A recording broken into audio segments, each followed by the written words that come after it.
The story of Nagi and Erika is a complicated one. The two were switched at birth. Nagi grew up living a modest life as the son of an eatery owner, while Erika was raised in luxury as the daughter of a wealthy hotel magnate. On their 17th birthday, their paths crossed and the truth was revealed, along with the surprising announcement of their arranged engagement. Despite their initial reluctance, the two began living together. In time, Nagi developed a complicated dynamic with Hiro, his classmate and crush, as well as with Sachi, his adopted younger sister. Now, another unexpected situation unfolds as someone from his past has just arrived at the airport. One evening, Hiro suddenly arrives at Erika's house and makes a shocking announcement that she's moving in. She explains that her parents are trying to marry her off to someone she doesn't love, and she has no intention of allowing that to happen. When Nagi asks if she essentially ran away from home, Hiro firmly replies that she's going to war. While Nagi is impressed by her resolve, Erika and Sachi are left slightly stunned by this bold side of Hiro. Seated in the dining area, Hiro elaborates that if she meets her fiancé, it would likely seal the engagement. To avoid that, she's decided to stay elsewhere. Sachi compares her situation to Nagi and Erika's, noting how the two avoid each other despite being engaged themselves. Nagi supports Hiro's decision, saying that choosing her own happiness is the right move. However, Sachi quickly reminds him that the house actually belongs to Erika, meaning she has the final say on whether Hiro can stay. Hiro quietly tells Sachi that her tutoring services aren't free, hinting that allowing her to stay is part of the exchange. Sachi reluctantly agrees out loud, but mentally signals Erika to refuse the arrangement. Unfortunately for her, Erika doesn't pick up on the hint and happily agrees to let Hiro live with them. With the decision made, Sachi raises a practical concern about their room assignments. The house only has 2 bedrooms. Currently, she and Erika share one room, while Nagi has a room to himself. Naturally, Nagi says it would be inappropriate for him to share a room with Hiro. However, Hiro responds that she doesn't mind. After all, they've already shared a room once before at an inn. Erika adds that Nagi's room has a loft which could work well. Nagi momentarily drifts into a daze at the thought of getting a great view of Hiro every day, before Sachi snaps him back to reality, reminding everyone that all 3 of them are engaged and such arrangements are not proper. Sachi then volunteers to take the loft and keep Nagi out of trouble by locking him in the loft. But Erika offers another solution: she could share a room with Nagi instead, since the original arrangement was for the 2 of them to live together. Things only changed when Sachi moved in. However, Erika quickly reminds him of all the inappropriate incidents that occurred during their cohabitation, most of which, according to Nagi, were actually caused by Erika herself. Trying to come up with a solution, Nagi suggests that the 3 girls should share a room while he keeps his own. He considers it a brilliant plan, but all 3 girls stare at him in silence.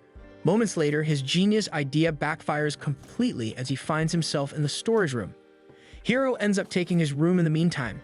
Still, Nagi tells himself it's fine since it's only temporary. Besides, the thought of Hiro sleeping in his bed is enough to keep his spirits up. He even begins to entertain the idea that Hiro might see him as a romantic option, especially since she's so adamantly against her arranged engagement. But before he can spiral too far into his daydreams, Erika stops by his new room for a visit.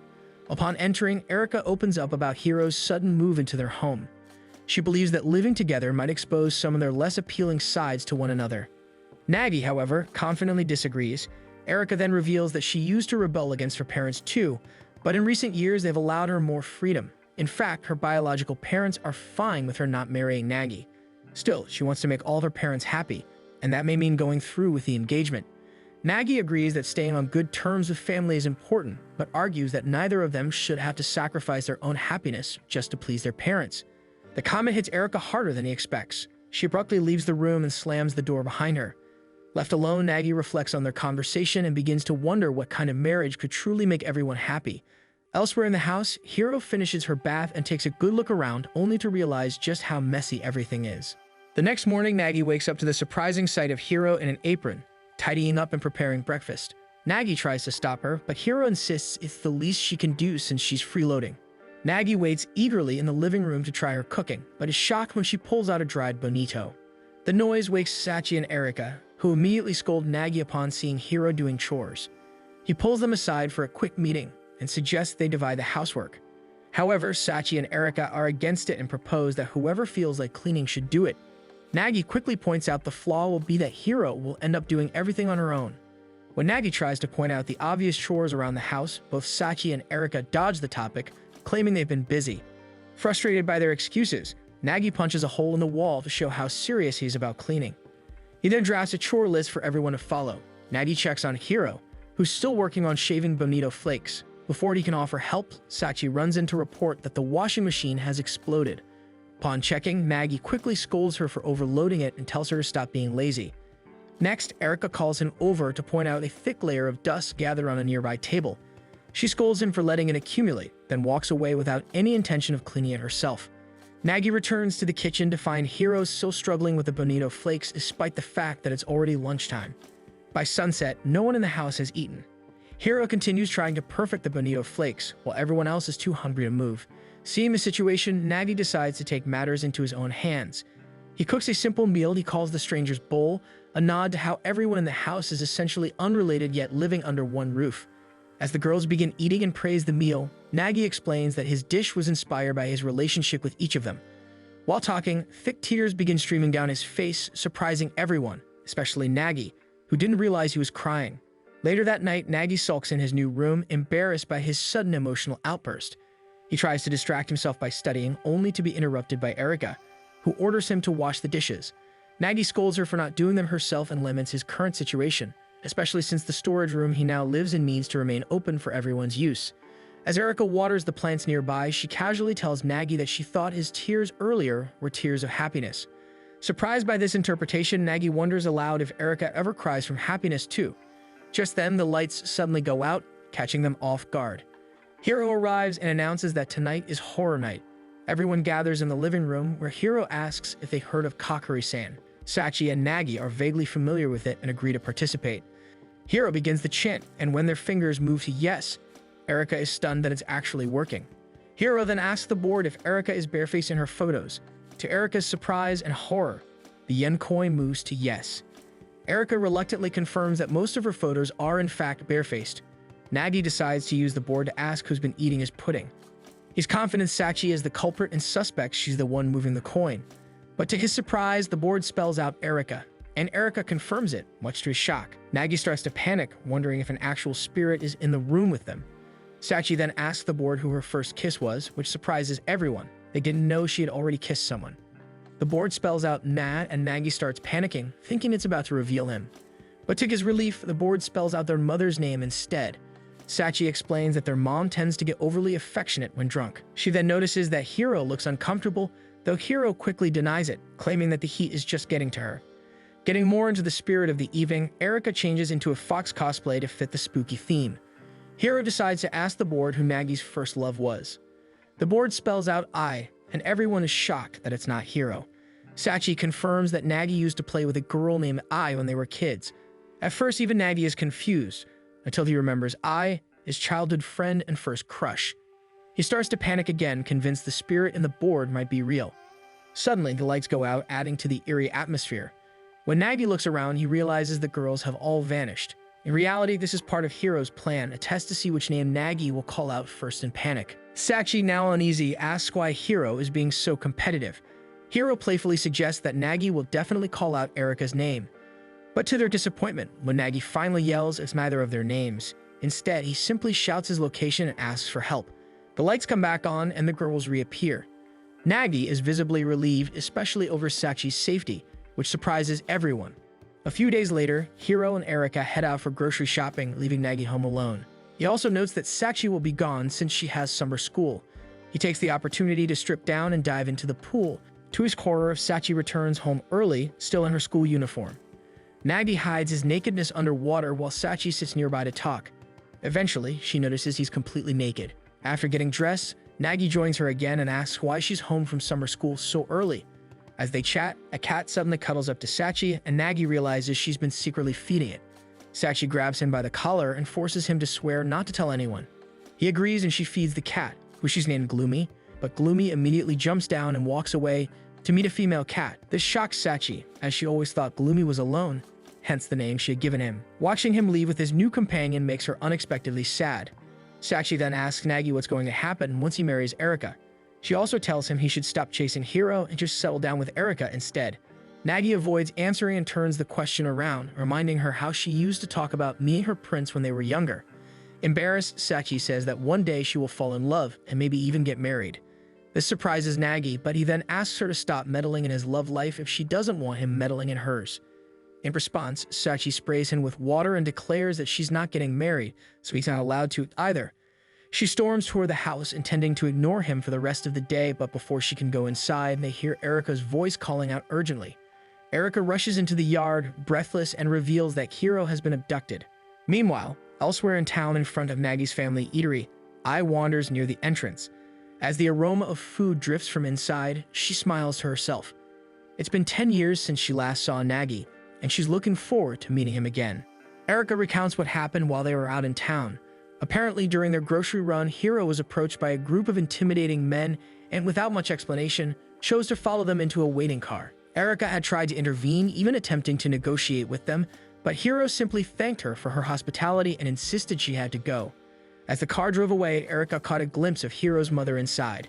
Hearing the story, both Nagi and Sachi assume that Hiro's parents simply came to take her home. Still, her absence leaves the group feeling strangely empty. Sachi then remembers the reason Hiro ran away in the first place was because she had wanted to get away from her fiancé. Suddenly, Nagi stands up, declaring that it's time to turn things around. Erika and Sachi are confused, with Erika even assuming that he's giving up and letting Hiro marry a stranger. But Nagi firmly states that he has no intention of letting that happen as he heads to the door. Erika stops him and asks if he's sure about interfering with Hiro's fate. Nagi doesn't hesitate, and he says that if it's for Hiro, then there's no reason not to act. He soon finds himself standing in front of Hiro's family mansion. The imposing size and elegance of the building shake his confidence. For a moment, he doubts his reasons for coming, but he quickly collects himself, thinking it could all be resolved with a simple, heartfelt conversation. He imagines himself boldly but politely declaring to Hiro's mother that he's in love with her daughter and that the wedding must be called off. In his fantasy, the mother understands, and Hiro gazes at him with admiration. With a satisfied and determined smile, he proceeds to the front door. However, upon sliding it open, he finds himself inside what looks like a small shop. He opens another door. This time, it's a diner. Wandering through the compound in confusion, Nagi begins to think he's at the wrong address. But just then, he spots a flash of purple. It's Hiro, walking with her mother and two unfamiliar people. Nagi calls out to her. Their eyes meet briefly, but her mother sternly nudges her forward, and Hiro breaks eye contact and follows her mother. Not willing to give up, Nagi rushes forward, grabs Hiro's hand, and pulls her away to escape. As they run, a memory comes to mind back when Nagi ranked second in exams for the first time. He had always been first until Hiro appeared. When he first saw her in high school, he was surprised that Hiro was a girl. From then on, he silently vowed to beat her in midterms, but once again, she came out on top. Hearing how admired she was by other students, Nagi could only sulk over his unexpected defeat. One evening, Sachi had asked Nagi to play with her, but he refused. He was determined to study. Sachi complained that ever since he entered high school, all he ever did was study. When Nagi ignored her, she insulted him and stormed out of his room. He wasn't bothered. Instead, he poured even more hours into his review materials. During finals, he placed second once again. Upon checking the results, he realized that Hiro had secured first place by correctly answering a trick question. As he observed her more, he noticed that Hiro didn't have many friends. She was quiet, often kept to herself, and in some ways reminded him of himself. He brought this up with Sachi, but she quickly dismissed the comparison. According to her, Hiro was nothing like him, as she was probably someone who didn't even view Nagi as a rival. But her words didn't shake his resolve. Once again, Nagi promised himself that he would be Hiro in the next exam.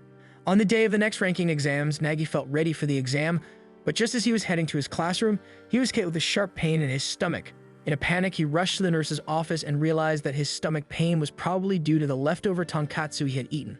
Lying on the bed, he could only feel dread, knowing he'd miss his chance to rank first if he did not take the exam on the intended day. He couldn't understand why Hiro kept beating him. Then he heard movement from the bed next to his. Peeking through the curtain, he saw Hiro arguing with the nurse, insisting that she had to return to class despite having a high fever. At that moment, it all made sense. Hiro wasn't just smart, she was also relentless. A few days later, Nagi approached her. With a gentle smile, he admitted that he admired her for putting in so much effort to stay on top. He also let it slip that he knew she had taken the last exam while sick. An unusual expression crossed Hiro's face, but it vanished in an instant. With a cold glare, she demanded that Nagi never speak to her again. The next day, Nagi considered apologizing, feeling guilty for making Hiro uncomfortable. He then spots a crowd of students gathered around Hiro, who was sporting a new haircut and walking with a radiance that wasn't there before. At that moment, Nagi realized he was starting to fall for her. Meanwhile, in the present day, Sachi decides to visit home. As she nears the house, someone suddenly calls her name. Thinking it's a ghost, she spins around, only to find Ai standing there, smiling and waiting for her.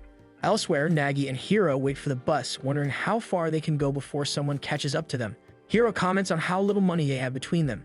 Nagi immediately apologizes for not thinking the plan through, but decides he doesn't regret it. When Hiro mentions she's hungry, he offers her a gentle smile. Back at the Umino family diner, Sachi's parents warmly welcome Ai, as it's been years since they last saw her. Noticing her stylish outfit, they comment on how different she looks now. Ai admits that her outfit is actually for work, though she doesn't go into detail about her job. Nami and Yohei bring out a bowl of katsuden, Ai's favorite dish back when she used to visit. When they ask about her parents, Ai shares that her family has since split up. Her father moved to Singapore, her mother to France, and she decided to return to Japan. Relieved it's not because of a divorce, Nami jokingly compares it to a band breaking up. When Ai brings up Nagi, Sachi grows tense, but Nami eagerly starts sharing stories about Nagi's recent misadventures. Meanwhile, Nagi buys a burger meal for him and Hiro. As he picks at the fries, he silently worries about how they're going to afford the rest of their trip. For a brief moment, he even considers asking Erika for help, but quickly brushes that idea aside. Noticing that Nagi isn't eating much, Hiro offers him half of her burger. Nagi hesitates, then realizes this counts as an indirect kiss. Without missing a beat, he devours the burger and dramatically slurps from their shared drink like it's a romantic milestone. Watching him eat, Hiro smiles and admits she had been secretly hoping he'd come rescue her again. Nagi brings up their first meeting and asks if he was the reason she started to change. Hiro smiles back and asks if he's aware of why she needs to stay on top of their grade. She reveals that her real motivation has always been to avoid her arranged marriage. Her family's shrine is rich in tradition, and ever since she was a child, her parents plan to marry her off to someone deemed worthy to inherit it. It's a future she has always hated. So she decided that if she could prove herself by excelling in school, then it might be able to convince her family that she can take over the shrine herself. And then, everything started to change when Nagi showed up. She admits that she always aimed to be number one, not just to lose her fiancé, but also to keep people at a distance. As long as she stayed on top, people wouldn't try to get close to someone already engaged. Hiro explains that if people got too close, it would only hurt more when the time came to say goodbye. If her parents pushed through with the engagement, she didn't want to leave anyone behind. She continues, saying that the reason she pushed herself so hard was to repel people like Nagi. She didn't want him to stay interested, so she tried to outshine everyone in every possible way. Nagi feels a pit form in his stomach at Hiro's reason. He was hoping that she had changed to impress him. Oblivious to his reaction, Hiro continues. Ironically, by striving so hard to keep people out, she had only drawn more people in, and to her surprise, she liked it. She liked having friends, she liked the attention, and most of all, she liked that Nagi kept approaching her. Before the moment can become too heartfelt, Erika suddenly appears and loudly calls them over. Back at the Umino family diner, Nagi's parents finish explaining to Ai how Nagi was switched at birth and is now living with his fiancé.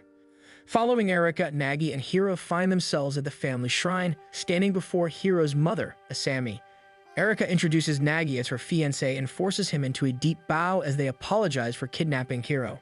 Erika rattles off Nagi's bad habits while he shrinks under her words, only for Asami to join in, scolding him for not thinking ahead.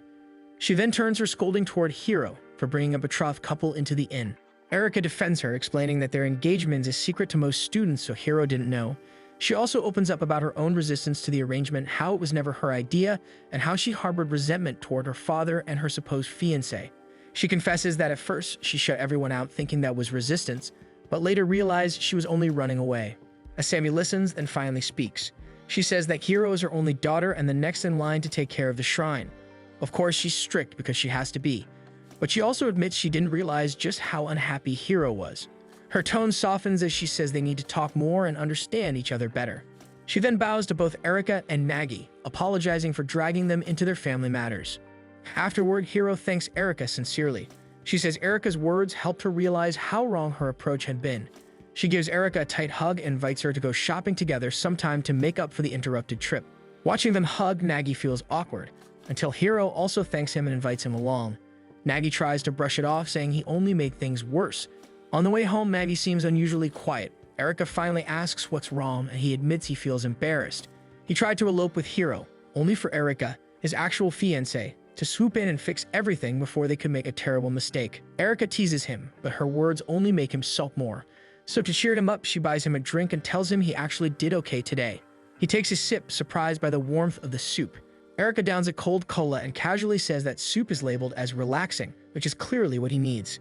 Nagi quietly admits something else. He's come to realize how much he relies on Erika. She grins proudly and declares that it just proves her place in his life is irreplaceable.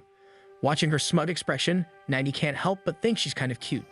The next day, Ai asks Sachi if she can visit Nagi's new home.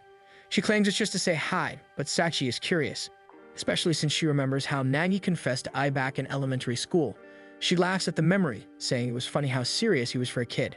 But Ai responds more seriously. She says she actually wants to talk to Nagi about that. Sachi brings her to Erika's house, surprising both Erika and Nagi. Without wasting time, Ai says she's here to finally give Nagi an answer to the confession he made 7 years ago. Flustered, Nagi tries to brush it off, insisting she doesn't have to bring up something so old. But Ai simply smiles and says that she came back to marry him. The room falls silent. Everyone, including Nagi, stares in stunned disbelief as Ai smiles at him. After Ai's bold declaration, Nagi feels like she's going overboard, as marriage was the last thing on his mind back when he confessed as a child. Ai doesn't linger and simply bids them farewell, explaining that she only came to inform them of her intentions before taking her leave. Everyone is left confused, but Nagi reflects on how little Ai has changed since their childhood. Wanting to respond properly, he decides to follow her. He catches up and thanks her for remembering to reply, but apologizes for having to turn her down. He explains that he's in love with someone else and is already dealing with multiple complicated relationships. To his surprise, Ai smiles and accepts his answer easily. Nagi realizes that Ai's understanding nature is exactly what drew him to her all those years ago. Before he can say anything more, Ai casually announces that she'll be shifting gears and begins walking home. After a few steps, she turns around and asks Nagi to walk her home. Nagi senses that she might want them to go back to being childhood friends, so he agrees. Ai ends up walking ahead, too shy to walk beside him, leaving Nagi confused. As they continue, Ai suddenly requests that they stare into each other's eyes, but she's the first to break eye contact, flustered by her racing heartbeat, which only adds to Nagi's confusion. Before they part ways, Ai makes one final request to visit the old snack shop they used to frequent. Nagi's face lights up at the memory and he eagerly agrees. As they walk toward the shop, Ai admits that it feels like they're on a date now, although Nagi points out that it was her idea to go. When they arrive, however, they find a regular convenience store where the old shop used to stand. Instead of being disappointed, Ai starts reminiscing about a Super Bowl toy she had desperately wanted as a child. She used to visit the shop every day, spending all her allowance trying to win it. She swore to return once she had enough money, determined to take it home. Unfortunately, by the time she came back, the toy had already been claimed. She remembers sitting outside the store crying from frustration. Nagi, not knowing what to do at the time, had panicked and desperately tried to calm her down. Nagi smiles fondly at the memory, but Ai explains that her story had a deeper meaning. Standing tall and looking at him, she declares that she's no longer the same girl from their childhood and will now win Nagi's heart. Realizing what she meant by changing gears, Nagi begins to grow nervous. Later, he returns to the family diner, where Yohei serves him a bowl of tonkatsu.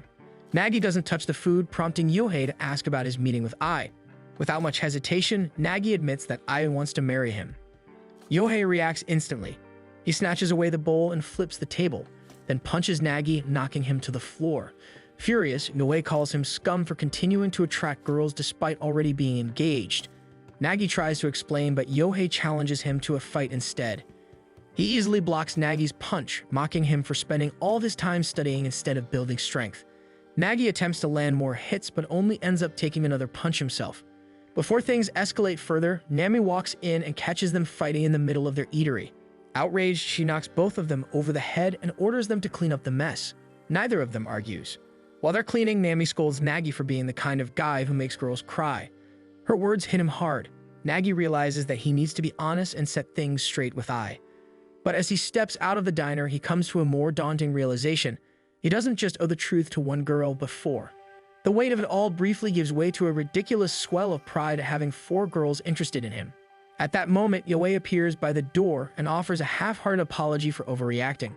Nagi just gives him a deadpan look and reminds him that he always does this. Eventually, Nagi returns to Erika's apartment. She immediately confronts him, saying they need to talk. Without warning, she punches him and accuses him of being a fraud for being in love with Hiro while supposedly engaged to Ai. She calls it insulting and scolds him for his carelessness. But when Nagi doesn't react, her anger only grows. She eventually apologizes for hitting him, and they settle down to fold laundry together. As Nagi explains everything, Erika seems more confused than ever. He realizes Erika has no experience with falling in love and starts teasing her about it. She then admits her own experience and tentatively asks Nagi what love feels like. Nagi stares at Erika, baffled by her question, especially since they're engaged. Still, he answers, telling her to think about the things that make her happy. As Erika begins listing them, Nagi explains that love brings out a similar kind of joy, only it's multiplied by 100. Though touched by his words, Erika masks her reaction with indifference and teases him for using such a cheesy analogy. Nagi defends himself, saying he was just trying to put it in terms she'd understand. Then, noticing her messy folding, he points out that she doesn't even know how to fold towels properly. Erika retorts that towels are folded that way in hotels, but then suddenly gets an idea. She dashes outside, and soon she and Nagi are lighting sparklers in the yard. Erika shares that they originally bought the fireworks when Hiro came over in hopes of lighting them someday. Nagi feels a pang of regret, realizing he missed the chance to see Hiro holding sparklers. As they watch the lights flicker, Erika admits she finds Nagi odd, especially since Hiro and Ai have such opposite personalities and he's fallen for both. His love for Ai developed from spending time together as children and sharing fun memories. On the other hand, his feelings for Hiro were born from their constant rivalry. Hearing this, Erika concludes that Nagi probably just falls for anyone who talks to him. He tries to argue, but halfway through his denial, he realizes there might be some truth to it. Embarrassed, he changes the subject by lighting more fireworks. Erika thinks more deeply about his behavior. If Nagi can fall for both Hiro and Ai, people who are nothing alike, then maybe it's possible he could fall for her too if they keep spending time together. Nagi is about to dismiss the thought but stops mid-sentence. Erika chooses not to push the topic further and instead tells him to clean up since their little fireworks show is over. Unbeknownst to both of them, Sachi has been listening nearby. Hearing their conversation, she begins to wonder if there's a chance Nagi could fall for her as well. Later that night, Erika takes a bath, her thoughts wandering to the kind of happiness love brings. She imagines what it would be like to see her older brother again, but instead of her brother's face, Nagi's image appears in her mind, leaving her startled. She realizes that she genuinely enjoys talking to Nagi and starts to wonder if that feeling could be what love is. The next day, while munching on snacks, Erika tries to convince herself that her feelings aren't romantic. At that moment, Sachi walks in and asks if she can borrow some of Erika's clothes. Sachi excuses herself and moves to leave the house. Nagi and Erika, curious about where she's going, ask her directly. Without hesitation, she tells them she's heading out on a date. At first, they show no reaction, but the moment she steps out the door, it finally sinks in that Sachi is meeting up with a guy. Out in town, Sachi meets her male classmate, and the two greet each other with visible excitement. Meanwhile, Nagi and Erika are spying on them from a distance, both insisting they're only doing this out of concern since they are her older siblings. Sachi briefly hears something and turns around, but not seeing anything suspicious, she decides to continue with the date. Behind a corner, Nagi and Erika are squished together, trying to stay hidden. Erika grows flustered by their close proximity and tries to complain, but Nagi quickly scolds her, warning that Sachi might hear them. Erika can't help but recall Nagi's earlier explanation about love, and a warm, fluttering feeling begins to rise in her chest just from being near him. Thinking quickly, Erika drags Nagi into a nearby shop, where they re-emerge dressed in bright, flashy outfits. Nagi questions whether this will actually help since the clothes seem more likely to attract attention than deflect it. Erika argues that the disguise works well enough and Sachi probably won't recognize them, and at least now they won't need to squeeze into tight hiding spots. As long as they blend in with the crowd, they'll be fine. They continue tailing Sachi. Her classmate buys her a popular drink, which she happily accepts. Nagi, however, doesn't seem pleased. Erika watches him amused and jokes that maybe the boy is Sachi's type. She then teasingly suggests that Nagi might be a little too attached to his sister. Eventually, the sun sets, and the two stop at a quiet park. The atmosphere turns soft and romantic, and Erika assumes something might happen between them. But Nagi comments that it actually looks more like a rejection. Sure enough, the classmate simply bids Sachi farewell and walks off. Erika is surprised by how anticlimactic it is. Then suddenly, Sachi turns in their direction, her eyes narrowing. She calls them out immediately. Erika and Nagi scramble to come up with excuses, but Sachi flatly tells them that she had noticed them tailing her all day. Nagi gets defensive, saying he was only worried since middle schoolers aren't supposed to be wandering around at night. He adds that Sachi shouldn't even be thinking about dating with entrance exams coming up. Sachi chimes in, explaining that the whole point of the date was because the boy is at the top of their class and could help her study. Unconvinced, Nagi walks up to her and scolds her for not taking her situation seriously. Sachi gives him a teasing look and asks if he's jealous. Nagi quickly denies it, reminding her that she's his sister. Without another word, Sachi turns and announces she's heading home. Left behind at the park, Nagi starts to question whether the situation is bothering him more than he originally thought. Lost in thought on the way home, he crosses the street without noticing the red light. A bike screeches to a stop just in time, but the sudden encounter still knocks Nagi off his feet. The writer gets ready to scold him but stops upon realizing it's Hiro. They decide to catch up at a karaoke place. After Hiro finishes her song, Nagi claps in amazement. They talk, and Hiro shares that she agreed to meet her fiancé, though the meeting has been postponed. She says she wants to at least give it a try, hoping the man turns out to be decent. She then asks Nagi what he's been up to lately. Nagi tells her about Sachi's so-called boyfriend. Hiro says it sounds like Sachi might be testing him, and his uncertainty about his feelings only proves that it's affecting him more than he admits. Normally, people would be happy for their siblings. Then Hiro asks if he finds Sachi attractive and hands him the microphone. Nagi hesitates, but instead of answering, he suddenly announces that he has to go home to prepare dinner and leaves. As he walks off, Hiro watches him fondly, quietly admitting to herself that she finds him cute. When Nagi gets home, he's ready to head to bed, but overhears Sachi and Erika chatting in their room. He barges in and scolds Sachi for moving too fast with her boyfriend. Erika explains they were only talking about how close Sachi had gotten to her dogs. Satisfied with Nagi's reaction, Sachi reveals she had lied. She actually turned the boy down. Embarrassed, Nagi returns to his room, forgetting to prepare dinner. Meanwhile, Sachi is giddy, realizing just how much Nagi cares for her. One morning, Erika wakes up and realizes it's already almost noon. As she groggily starts to get ready, she's startled to find Ai sitting silently by her bedside. Still half asleep, Erika goes through her usual routine, only to find Ai following her every step, even helping her get dressed and fixing her hair. By the time Ai casually comments on how Erika prefers her eggs cooked, Erika finally snaps. Frustrated, Erika demands to know why Ai is in her home. Sachi and Nagi, who have been observing them, are just as confused. Ai calmly explains that she has every intention of marrying Nagi. As his childhood friend, she refuses to let him get engaged to someone she doesn't approve of. That's why she came to challenge Erika. If Erika loses, she must break off the engagement. Nagi tries to clarify that the engagement was something their parents arranged, but before he can finish, Erika cuts in and accepts the challenge.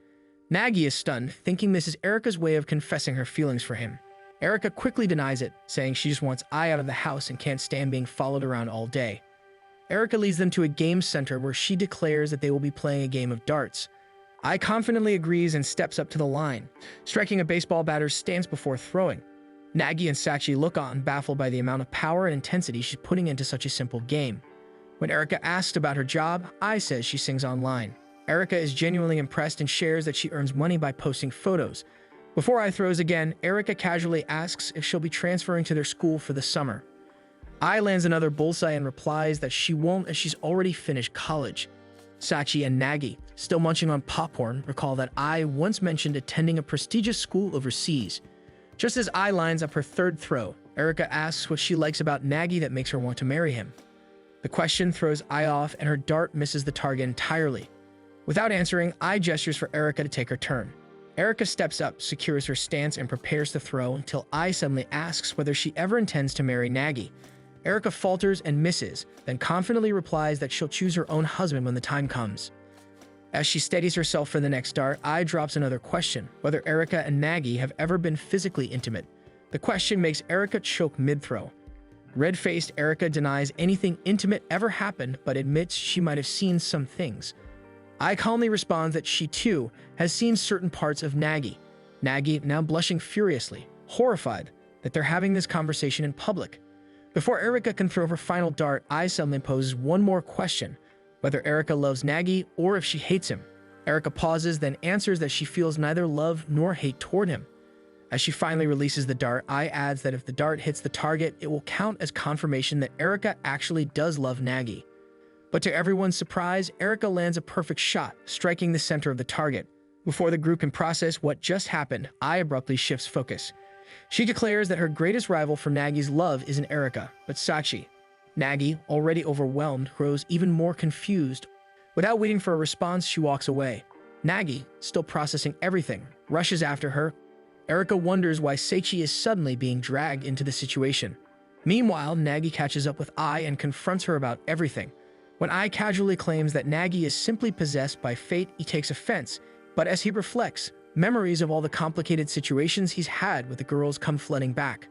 Ai then offers a metaphor describing Nagi's situation as like drowning in a swamp he's already neck deep, and the three girls involved are in the same swamp with him. They're all flailing, trying to help but only making things worse. What they don't realize is that if they all just stood up, they'd be able to escape it easily. Nagi admits that if escaping had been that easy, he would have done it already. Ai gently tells him it's time to move forward and enter the next stage of his life by marrying her. She points out that they're nearly of legal age and that he could find happiness with her, especially since she truly loves him. Nagi is taken aback by the direct confession. Blushing, he thanks her and tries to respond, but before he can say anything more, Ai turns and walks away. He rushes after her, but suddenly loses feeling in his foot and collapses. His heart pounds in his chest as he watches her retreating figure. It dawns on him that it's the first time someone has ever confessed their love to him. The next day, Nagi lies in the yard beside the pool, trying to process his feelings. Erika and Sachi interrupt his thoughts, inviting him inside to eat homemade summon. Nagi complains that Erika forgot to untie the noodle bundles before boiling them. The girls just tease him, joking that he needed to be bedridden because I confessed to him. As he takes a bite, Nagi admits he didn't know how to react since it was his first confession after all. The girls begin to share how they usually handle confessions, but Nagi argues that Ai's confession is different. It was honest and something she held on to for 7 years. Erika and Sachi exchange concerned glances, then quickly try to think of excuses to leave the table. Left alone, Nagi reflects on how strange a confession can make someone feel. He recalls confessing to Hiro before and starts to wonder if she feels the same way he does now. The thought lingers, and before long, Nagi finds himself wondering what Hiro would look like if he told her someone had confessed to him. The idea of seeing her jealous suddenly becomes too tempting, and Nagi convinces himself that he's only going to see her to put her at ease.